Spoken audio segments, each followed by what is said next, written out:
Hey everybody, what is going on? Hexlex here. Got another Master Duel video for you. It's Monday, which means it is once again time to check out one of our viewer specials. For those of you who are not in the know, whether you are new to the series or have just happened to not caught it before, the viewer special is a series in which we show off games from, well, you all, the viewers, as opposed to seeing me play all the time. I really like this because it allows us to show a good variety of decks. That is one of the main reasons, is because there's a lot of decks in Yu-Gi-Oh! And unfortunately, even a lot of rogue or just lower power level decks are still as expensive, if not more expensive, than a lot of current meta decks. So it's hard. You know, I get a lot of comment requests like, can you play this deck? Can you play that deck? Can you play this deck? And it's like, I would love to be able to play like a huge variety of decks, but unfortunately, Master Duel does not always allow for that kind of variety. But you all are out here playing these cool decks, or even if you're playing a deck that we've already seen here on the channel, it's always refreshing to see somebody else play the deck, because in my opinion, the best way to improve at any given game is to watch many different people play in many different ways. And that way you are not only it's good to watch other people play in general, because it lets you get a sense of what's going on in the game outside of what you think is going on with the game in your own head. But when you're watching like a huge variety of people play, you get to really experience the variety that is available in said game. So, and of course, the actual main reason I like doing it is because it really helps us come together, I think, a little bit more as a community. Especially seeing people get excited for the viewer special in the comments is always very nice to see, because again, these videos are about you all, not about me. So it's cool to see us all want to come together and lift each other up, yeah, just in general, I think that's a really, really cool thing. So, thank you, everybody who submitted games and who has been watching this series. If you are interested in submitting a game for the viewer special, then I would recommend going to the description below, going over to the link for the Discord. That's going to be an invite to my Discord server, and in that server there is a channel under the Master Duel category specifically for viewer special submissions. This is definitely the best place to leave your replay information. You can do it here in the YouTube comments as well if you do not have a Discord or don't wish to join for whatever reason. That's all good. But I'm always looking at that channel in the Discord, so that is the best place to get seen there for sure. And yeah, even if your game gets submitted but not featured in the video, I very likely watch it, because I watch pretty much everything that gets submitted, and if it's a deck that I play or think is interesting, I probably went through your other public replays and watch those too. Also make sure that the replay you want to share is saved publicly. If it's not, I'm not able to view it. But the main bit of information I'll need you to leave is your 9-digit player ID, so I can see your publicly saved replays. And it also is very helpful if you have multiple games saved to leave either your opponent's name and or the date or time, so I know that that's the specific game you want me to see there.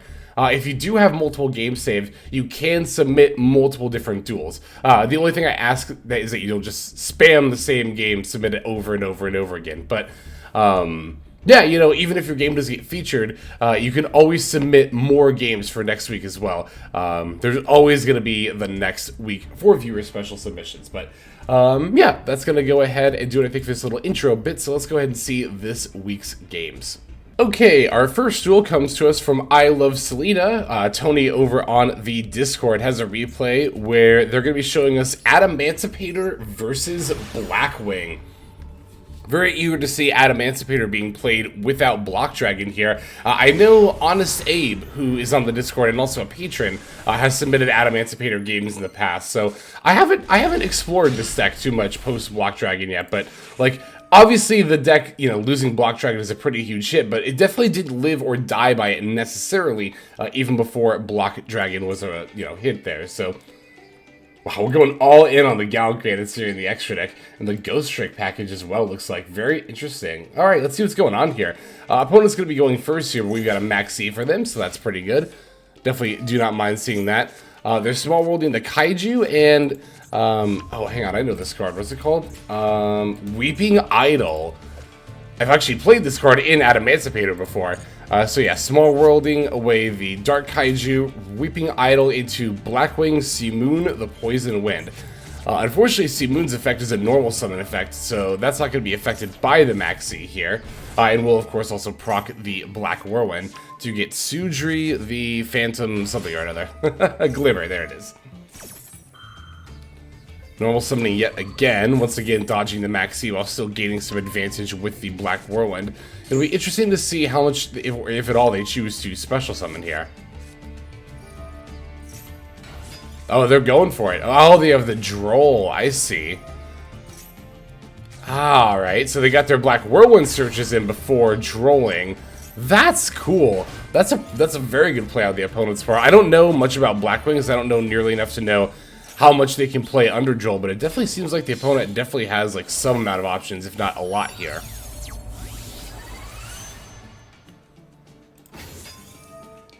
No Thung, the Starlight coming out here. I believe this is like the only UR you have to craft for Blackwings outside of what's available in the structure decks, which is cool if true. Outside of course, like staples and stuff. Also, this is a soft once per turn, right? Which means that the second copy here, yes, can still use the effect. Alright, Sudri coming down. Zephyros bouncing the Black Feather Whirlwind, which can get, yep, activated again. And because it is a soft once per turn, it can be used again as well. Wow, I guess aside from those first couple Black Whirlwind searches, the Blackwing deck doesn't really play that much into Troll, does it? And those Black Whirlwind searches are normal summons, they're not even special summons. That's pretty good, actually. This is a... Blackwing seems like, as far as Droll at the very least is concerned, seems pretty decently poised for the meta. And Droll, as we all know by now, is definitely not only currently popular in the meta, but will be as well. They have the Dissipator, the Armored Feather... Wait, what is this card again? Full Armored Wing, right? Full Armor Master, right. And then 2 Blackwinged Assault Dragons as well. Quite the board to have to contend with, but let's see how Adamancipator can handle it. We're going to special summon the Analyzer, starting things off here. Of course, we're going to end up taking damage from the Blackwinged Assault Dragons. We've got the Doki Doki following it up with the Excavate. Let's see what we can find here. Nothing. Ugh, that's brutal. And yeah, even though we didn't find anything, it's not like we're not going to take damage from the Assault Dragons here, too. They're also both coming up on 4 counters, which I believe is how much they need to actually wipe the board here. Okay, Ghost Spell coming down on the Xeno Guitar effect. We're going to summon the Quackimir Supplier. That will put the 4th counter on each of the Blackwing monsters here. Or the Black-Winged Assault Dragons, rather, because Black-Winged Assault Dragon is not actually a Blackwing monster. I never understand why they did that. Why is Black-Winged Dragon not a Blackwing monster? Like, the regular vanilla Black-Winged Dragon is already, like, not that great of a card. And, ooh, we got the bounce with the Dragite. I'm kind of surprised they didn't, yeah, try to use the effect at all, but maybe there was a reason they couldn't for some reason I'm not thinking of, but... Yeah, we will still have to contend with the full Armor Master, but the thing is, although full Armor Master is 8 towers and that it's like, you know, unaffected by any card effect at all, it's only got 3k attack and defense, which makes it relatively easy to beat over. Also, look at this board spam. The way this is being played right now, you wouldn't even know Block Dragon was banned. Going into the Crystal Wing Synchro Dragon here. Alright, Seeker, this is a 10. Ah, it's Baron de Fleur. But none of these have over 3k attack points. We get to blow up one of the Black Feather Whirlwinds. Oh, the full Armor Master. I mean, the, I forgot the Crystal Wing Dragon. I knew it gained attack points for negating an effect. I didn't know that it gained attack points for battling a level 5 or higher monster as well. Well, that's what you get for not reading the quote-unquote secret effect of a card, right? And there they have it, top decking a fairly useless... I mean, I don't know enough about Blackwings to know if there's any one card they could have top decked. I'm sure there's something, but I do know enough about Blackwings, or at the very least I am familiar enough with the last one they summoned here, which was Shanga the Waning Moon, since I've played this in Sprite Synchro before, to know that this is not plays by itself. So, that was a good game, Tony. Thank you very much for showing off that game with Adamancipator, showing that the deck definitely does not need Block Dragon in order to make a lot of very explosive plays.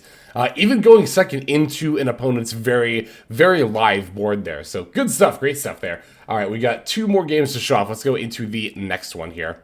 Okay, our next game comes to us from Wes. Wes is playing Live Twin Sprite and this game is going to be against Branded. Wes also said in their little blurb here on the Discord about the duel itself, they said at the end, trying to get better with the deck, so any tips for better plays and combo lines would be appreciated. Yeah, I usually don't, like, I mean, sometimes I end up doing it, but in the viewer special, I try not to approach it from oh, here's how you could have played the game better aspect, unless that's what, you know, the person who's submitting the replay wants. Because, like, you know, it's like the whole unsolicited advice thing. It's like, I don't know. It's a fine line to walk, because I don't want to come off like, that's one thing I've always tried to be careful about, is like, I don't want to come off as like criticizing every replay that's submitted, because that might put off some people from submitting. And also, I know not everybody when they're submitting a game is necessarily looking for criticism. That's totally valid too. But if you are, definitely don't be afraid to mention it. So looks like we're going second here. We got the Lightning Storm, very good, and Maxi, also very good. Opponent's going to start off with the Freight for Patchwork for the Edgem Chain, as well as Polymerization here. Branded Fusion coming down next. We get to chain the Maxi here. No Ash Blossom to stop it, but we know that they have Edgem Chain and Poly, so... Oh, Albaz from hand. That's interesting. That's really interesting that they sent Albaz from hand. That tells me I mean, there's really one of three things that could have happened there, right? One, they drew a lot of Albazes. Two, they're not playing very many Albazes and still drew all of them. Or three, they misclicked. I think 2 or 3 is probably one of the more likely answers, with 3 being the most likely in my opinion. Because most branded decks are on 3 Fallen of Albaz. It would be really weird if their hand was 3 Albaz, Branded Fusion, Edgem Chain, Poly, which I guess could be the case. Oh, they're setting up the lock. I saw that Sanctifier. Well, there's 2 Albaz in hand, so looks like, I think answer 2 was probably the most likely one, wherein they have, you know, just, they played 2 Albaz and they opened both of them, I think is probably what happened there. We actually know, don't we? We know the last card in hand is Edgem Chain. So the face down card is the only unknown variable. Of course, that Albion Sanctifier can drop the Gimmick Puppet Nightmare on our turn, but we have Call By, so that's like not very threatening.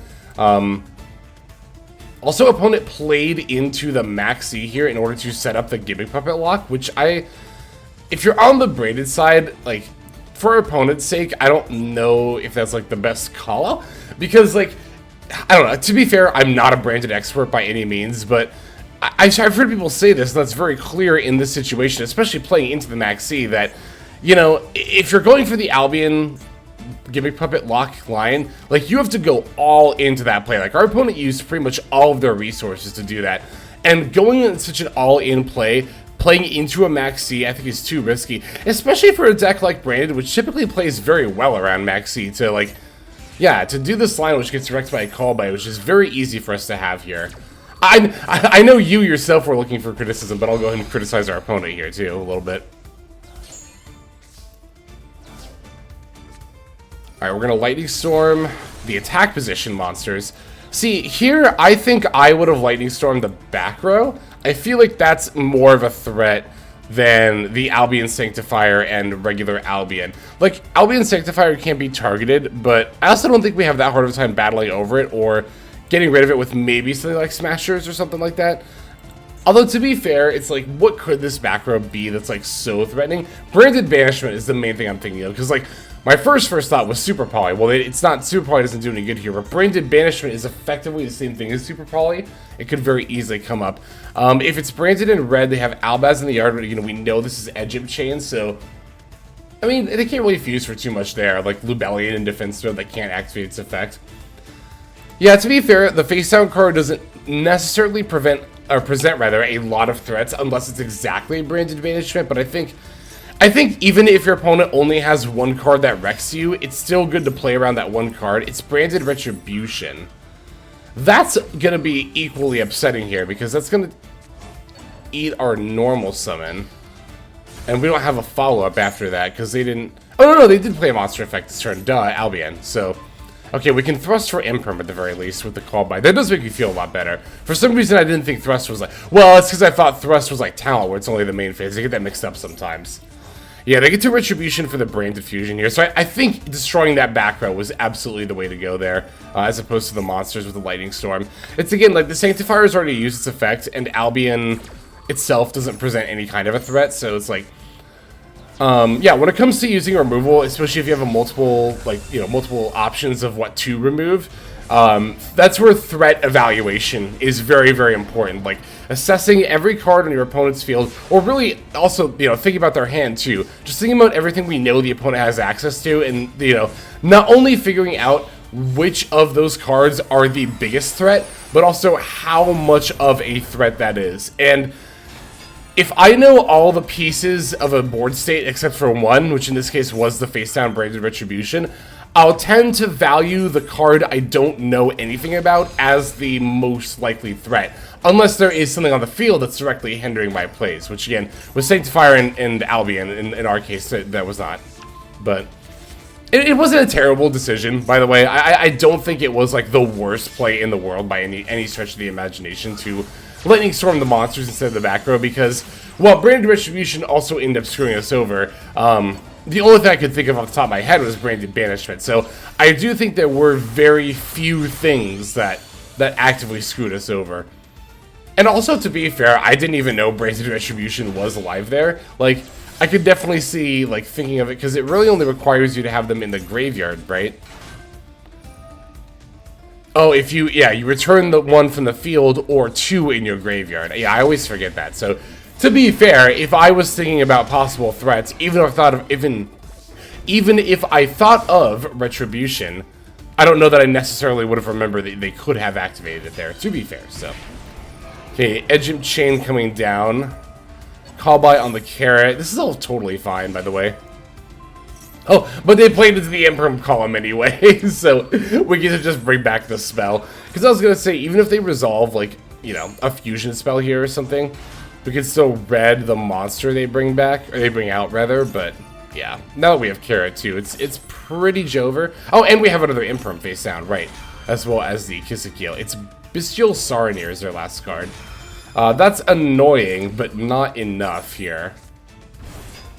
That is annoying, though. Well, hang on, they do get to battle over, yeah, our Kissekeel and one of our Sprite monsters. We need to top deck a monster here. Granted, it can be literally any monster because we already have a level 2 in play. And yeah, there we go, it's Sprite Starter, even better. But yeah, I'm assuming, yeah, we have a lot of our extra deck left. We have Elf and a Gigantic. So yeah, we could have top decked any one monster and had, live plays. But the fact that it was Elf, or I mean Starter, like I said, was even better. Getting a backup starter with the Jet here. There's probably not a lot else left for us to search, yeah. We've already used Smashers. We've probably already cycled through all the Sprite monsters in our deck with how many we've summoned, honestly. I see 2 red, I see 2 carrots, so yeah, I think that is the case. Oh, right, I don't think I saw a second carrot. Maybe I did. We could also only be playing 1. 2 red, 1 carrot is definitely not bad.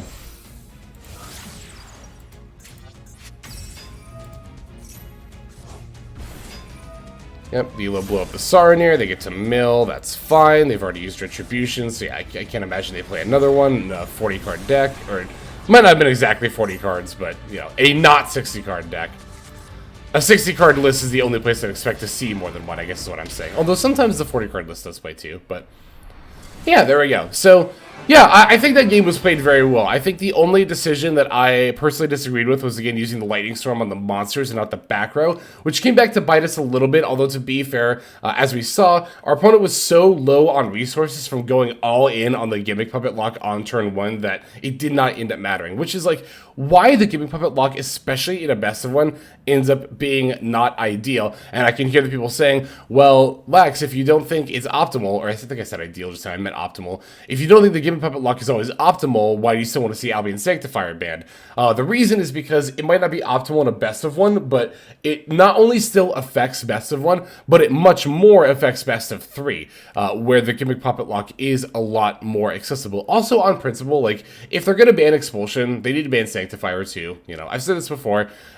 Branded being an already tier 1 deck. Like, I think without Albion Sanctifier, Branded is still a tier 1 deck. Granted, I'm not an expert, I don't know for sure, but I don't know. I've played against Branded a lot, and there have been very, very, very, very, very few games in my experience where the Albion Sanctifier mattered for something other than Gimmick Puppet Locking. But that's also just my experience, and I could be wrong. So we have one more game to check out. Let us go into that here. And our final game for this video comes to us from Toadette. Toadette, who is known for playing trap tricks around the community, has a game here against Josie, where she actually showed this game on stream, like submitted this replay during a stream, and we watched it there, and I was just floored by how good of a game this was. This is like, I think this is a textbook trap tricks duel. Like, if you want to learn or get better at trap tricks, then I recommend watching this game, because this is a very good example of how a trap tricks game really likes to play out, you know, going second with this kind of a hand here. So, and this is a pretty good going second hand. We have the Curry Car, we have the Evenly, we have the Imperm, so note that Toad is not negating the Fenrir here, especially because they already showed us they are, in fact, on the Vanquish Soul. Raise in effect, revealing the Zhao Long, which is going to summon itself. And then activate to reveal the Raisin, as well as an Ash Blossom to search the, what is it, the Heavy Borger here. Yeah, holding the Imperm, I think, is definitely not a bad decision here at all. Some people don't like to use the Imperm against, like, the Raisin, or just in general not liking to use the Imperm before the Borger comes down, because it can, you know, just bounce whatever's on the field and end up effectively negating your Imperm. Looks like here we're even holding the Imperm through to our turn. That is some patience right there. Okay, they get to add the Valius. Again, we know they have Ash Blossoms, so we have to keep that in mind. Rock the Vanquisher acting, I'm assuming, as we're about to end the main phase here. And we just go for the Curry Car. It's so good. Eating everything but the Fenrir. Our opponent's going to Druid's Horn, banishing the rock to summon it, which of course does not save the Fenrir in any way, shape, or form. Main phase 2, we're going to summon the Mantis. Mantis F is going to try to activate, but they have, of course, that Ash Blossom. But, you know, the thing about Ash Blossom when a Vanquish Soul player shows it to you is, like, a lot of the time you really just got to be like, I got to just proc this, you know? I got to make them use it, because if you just try to dance around it the whole time and not, you know, play into it, then it's like, you're just going to have to deal with it at some point, basically. Like, playing around it isn't going to make it go away. And you're eventually probably going to hit a point where you have to play into it. And if you wait till that point, then you're probably screwed out of your plays. So it's better to force it earlier than, you know, wait until it's about to screw you over. We even get to bring back their Fenrir during the end phase. Also note that we did not need to use Imperm or Evenly, despite the fact that we opened them going second here, thanks to that Curry Kara there. Getting rid of Floodgate Trap Pool, my least favorite of the trap cards. I'm just not a fan of it or the Gravity Ninja. Effects that flip all of your stuff face down and say that you can't, well, not all of your stuff, but effects that flip things in general face down and say you can't ever flip them up again. But wow, Vanquish Soul continue for the Raisin. You don't always see them play continue, but from what I've read, it's not a bad option by any means. Hell, even the Pluton HG, which, you know, is the least ran Vanquish Soul card, is still, I think it has the highest win rate of any Vanquish Soul card.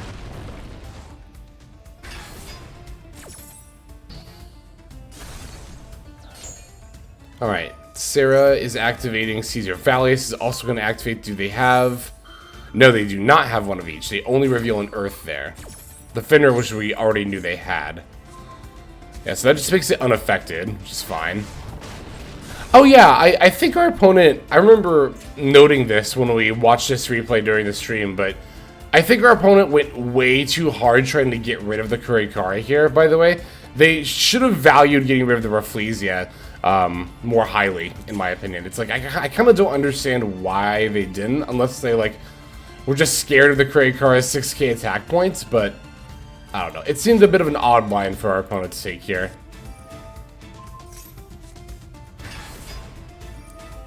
Okay, Borger F is going to reveal a Dark to draw, so they don't have a Fire. It seems like that's the one they're missing.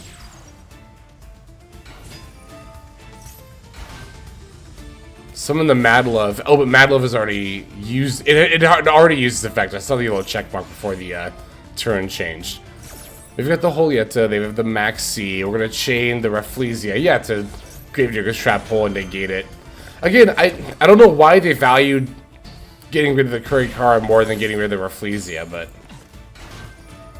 Okay, I guess it was their decision, you know?